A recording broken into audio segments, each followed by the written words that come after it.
You know, I love this beach. About 160 miles of this beach is where loggerhead sea turtles come ashore in the evenings and lay their eggs. And the Park Service makes sure they're protected. Inside those boundaries are where that sea turtle laid their eggs. And they will come out in about 2 months, and little teeny loggerheads will run out to the ocean and jump in there and start their life. In a sense, it's how you plant an idea. It grows to what it's supposed to be, and in this case, sea turtles. I'm going to talk about some really interesting subjects today, and I've had a lot of people comment how happy they are that I'm addressing making plants and growing food and that kind of stuff. Why do I love gardening? Well, I'll get into the details later, but essentially, when you plant a seed, you plant an idea into a potential growing area. And depending on that growing area, you'll get a physical manifestation of that idea as a plant.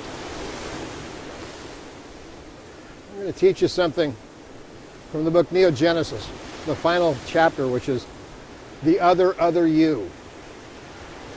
All this doesn't exist. It exists as a manifestation of an idea. That thing up there? Start with an idea. Let there be light. And there was. Everything starts with an idea.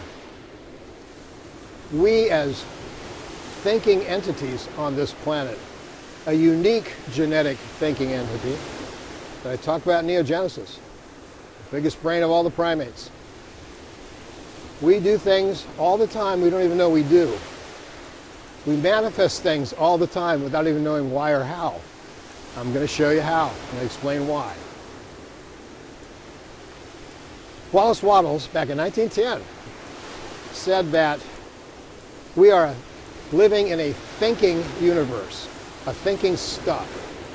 And because we are a thinking being and a thinking stuff, we can manifest physical ideas out of that thinking stuff. From the seen that is begotten from the unseen. Be there before you get there. As Henry Ford said, whether you think you can or think you can't, you're right. It's about thought. Well, okay, that's fine. You know that joy plays a part in this. You follow the law of attraction and so forth. But there are times of day when you can really put this thing in motion. And that's right before you go to sleep. Your conscious mind occupies 2/3 of your day. Your subconscious mind occupies 1/3 of your day. But when you call upon that subconscious mind with thoughts, that's where the manifesting happens. Here's how to do it. Here's how I do it. Well, as an example, why am I on this beach? Because every night before I went to bed over the past couple of years, I thought about being on a beach, of surfing, of listening to that beautiful ocean out there, of feeling that sun on my face. Envisioning. You must see the vision in your mind and the joy it gives you to have that. You put that seed in the soil of sleep. And you put the right seed in, you got the right soil, you got good sleep, deep sleep, because you're eating the right food, you're getting melatonin, you're getting your REM sleep and all that stuff. It'll start working in this universe on the other side. It does every single time. That's why I'm here. The reason our country is in such a mess is from the school system. Teaching kids to hate their color, their creed, their stuff, and thinking somehow that's a good idea. Ideas are very powerful. If you have half the nation thinking one way and half the nation thinking the other way, you have a really screwed up nation.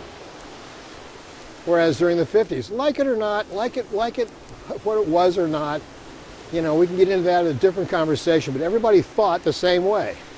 Everybody knew their day would end up being a great day with lots of future, lots of potential, lots of income, and that's what we had. As other forces came in and convinced people that's not what we should do, here's where we are. My suggestion is to change your life, is to change your thinking, especially right before you go to sleep. That's how it works. Put that seed into the ground, and that's why I grow plants. It's a metaphor for this potential that only we humans have. We think things into existence. We've been to the moon, we've been to Mars, we've been over this planet. We do great things because we think about it.